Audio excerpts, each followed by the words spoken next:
Good morning to all of you. Hariom.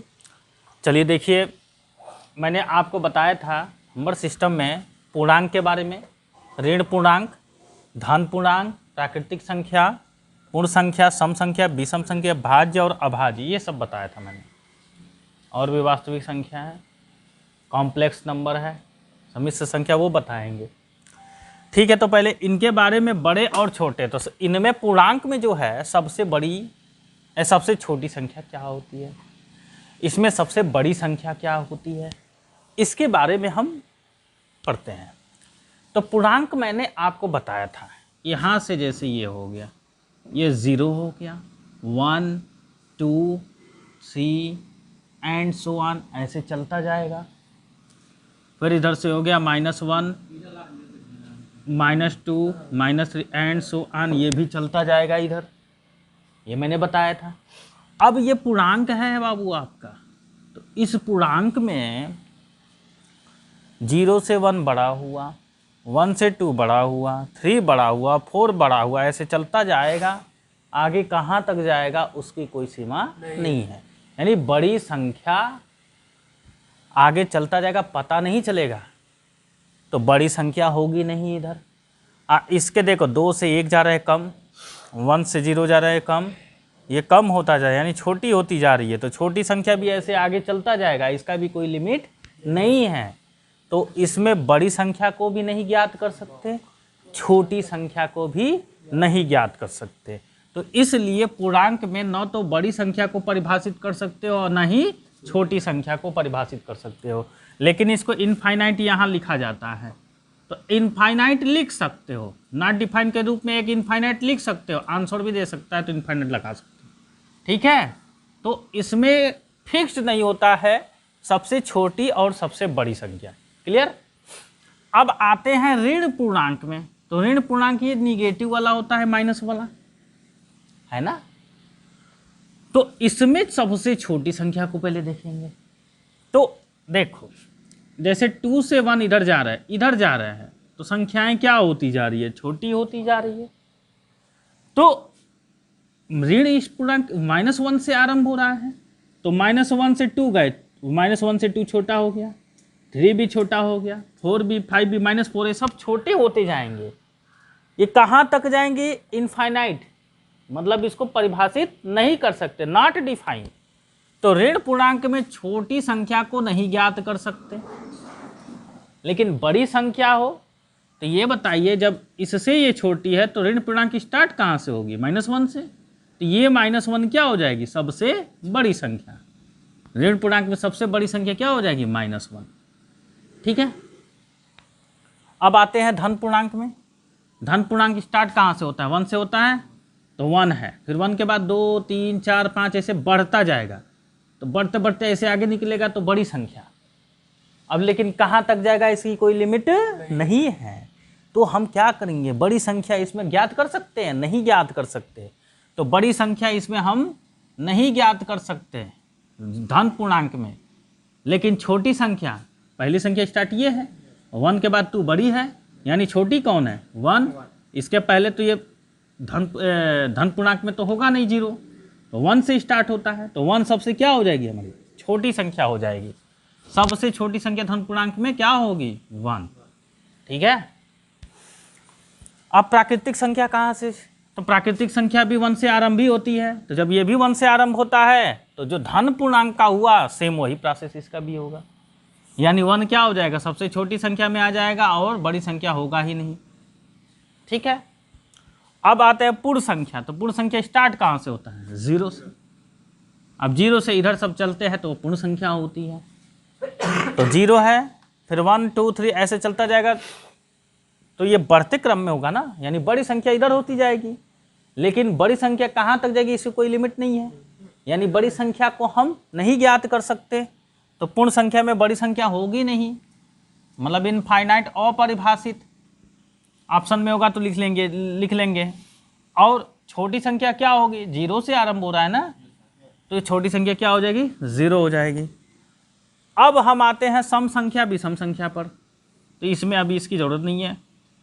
अब सम संख्या हमने आपको बताया था कि सम संख्या वो होती है जिसके लास्ट में 0, 2, 4, 6, 8 हो, ठीक है, यानी जो संख्या 2 से कट जाती है वो सम संख्या होती है। तो सम संख्या स्टार्ट होती है 2, 4, 6, 8, 10 एंड सो ऑन चलता जाता है। स्टार्ट होती है 2 से और ये आगे ऐसे चलता जाएगा, इसका कोई सीमा नहीं है कि कहाँ तक जाएगा, है ना। तो ये बढ़ते क्रम में ये जा रहा है, तो बड़ी संख्या की कोई लिमिट नहीं है कि कहाँ तक जाएगा, इसको हम परिभाषित नहीं कर सकते। तो सम संख्या में बड़ी संख्या नहीं हो सकती, लेकिन छोटी संख्या क्या होगी सम की? 2। इसको पहली संख्या भी कह सकते हैं, ठीक है। छोटी संख्या ही पहली संख्या होती है, ठीक है। अब विषम संख्या में आते हैं, तो इनको छोड़ करके आप जानते हैं कि जिसके लास्ट में 1, 3, 5, 7 एंड 9 हो वो संख्या विषम होती है, ठीक है। तो स्टार्ट कहाँ से होता है विषम संख्या? 1, 3,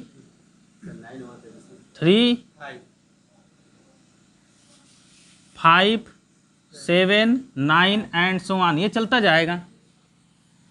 तो स्टार्ट तो 1 से हुआ लेकिन चलता गया इधर, तो बढ़ते क्रम में ये भी है। अब कहाँ तक जाएगा इसका भी कोई सीमा नहीं है, यानी इसकी भी बड़ी संख्या को परिभाषित नहीं कर सकते। किसकी? विषम संख्या, तो इसको भी नहीं परिभाषित कर सकते।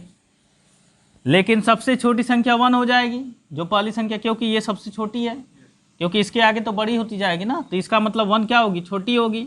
तो सबसे छोटी संख्या क्या होगी? विषम 1। क्लियर। अब आते हैं भाज्य संख्या।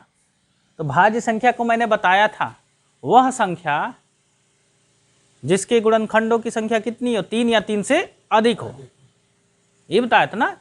तो अब सुनो मेरी बात, आप ऐसे सोचो, वह संख्या, कोई भी संख्या 1 से और अपने से कटता है, लेकिन इसके अलावा किसी और से भी कट जाए तो समझ जाना वो विषम संख्या, वो क्या होगी? भाज्य संख्या होगी। तो सोचो, एक तो खुद से कटता है, उसका गुणनखंड 1 हुआ, नहीं होगा। 2 लो तो 1 से कटेगा ही, 2 से खुद से कटेगा ही, लेकिन उसके अलावा किसी से कट रहा है? नहीं होगा। 3 1 से कट रहा है, अब खुद से कट रहा है, उसके अलावा है किसी से नहीं कट रहा है, तो नहीं होगा। 4 ले लो, 1 से कटेगा, 4 से कटेगा, 1 से कट रहा है, खुद से कट रहा है, लेकिन उसके अलावा 2 से भी तो कट रहा है ना। तो पहली भाज्य संख्या कौन होगी? 4 होगी। तो 4 हो गई पहली भाज्य संख्या। 4 के बाद 5 नहीं होगा, 6 होगा, 6 के बाद 7, 8, उसके बाद 9, उसके बाद 10, 11, 12 हो जाएगा, ऐसे चलता जाएगा, है ना। तो सबसे ये सभी क्या है? भाज्य संख्याएं हैं। क्या है? ये सभी भाज्य संख्याएं हैं। तो स्टार्ट 4 से हुआ है, इधर से चलता जाएगा आगे, तो ये बढ़ता हुआ क्रम में होगा, लेकिन बढ़ता हुआ क्रम में कहाँ होगा? इसकी कोई सीमा नहीं है, तो इसकी भी बड़ी संख्या को हम ज्ञात नहीं कर सकते, ठीक। लेकिन स्टार्ट 4 से हुआ तो 6 बड़ी है, तो 4 क्या है? छोटी है। तो इसकी सबसे छोटी भाज्य संख्या या पहली भाज्य संख्या क्या होगी? 4 होगी। तो ये भाज्य संख्या हो गया।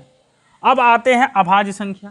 तो अभाज्य संख्या के केवल गुणनखंड 2 हो, 1 से और अपने से कोई भी संख्या कटती हो, लेकिन इसके अलावा और किसी भी संख्या से न कटे, वही क्या होगी? भाज्य होगी। यानी जिसका गुणनखंड अभाज्य होगी, अभाज्य, जिसका गुणनखंड केवल 2 होनी चाहिए। तो चलिए, जैसे ले लिया मैंने, अभाज्य संख्या कहाँ से आरंभ होगी? 2 से, फिर 3, फिर 5, फिर एंड सो ऑन, ऐसे चलता जाएगा, ठीक। बहुत लोग सोचते हैं कि 1 तो भी तो हो सकती है। नहीं भैया, 1 नहीं होगी। क्यों? मैंने क्या बताया? अभाज्य संख्या के लिए गुणनखंड 2 होने चाहिए, यानी 2 किसी संख्या से कटना चाहिए। तो 2 का मतलब अपने से और 1 से, तो ये 1 से कटेगा ही, और अपने मतलब 1 ही से कटेगा, तो 1 ही संख्या से न कट रहा है, 1, 2 तो संख्या से नहीं न कट रहा है, तो यह अभाज्य संख्या में नहीं आएगा, ठीक। 2 आएगा, 1 से कटेगा और 2 से कटेगा, तो 2 संख्या हो गए ना, 1 और 2, तो ये पहली अभाज्य संख्या है। और ये आगे चलता जाएगा, तो इसकी भी कोई सीमा नहीं है कि कहाँ तक जाएगा, है कि नहीं। तो इसलिए बड़ी होगी नहीं अभाज्य संख्या, और ये इसकी तुलना में ये बड़ा है, तो इसकी तुलना में ये छोटा है, यानी सबसे पहले स्टार्ट 2 से हुआ तो छोटी हो जाएगी, तो ये छोटी अभाज्य संख्या हो गई। तो ये हमने आपको बताया, ठीक है, जो कि इम्पॉर्टेंट है, ये क्वेश्चन पूछता रहता है। अब इसमें क्रॉस किया तो इसको ऑप्शन में देख सकते हैं परिभाषित नहीं कर सकते तो ऑप्शन हो जाएगा। इनफाइनाइट भी लिख सकता है तो वो भी ऑप्शन हो सकता है। ठीक है, तो प्रश्न जैसा दिया रहेगा उसके हिसाब से पढ़ेंगे। तो अभी तो ऐसे समझाया, जैसे क्वेश्चन आएगा उसके हिसाब से। ठीक है।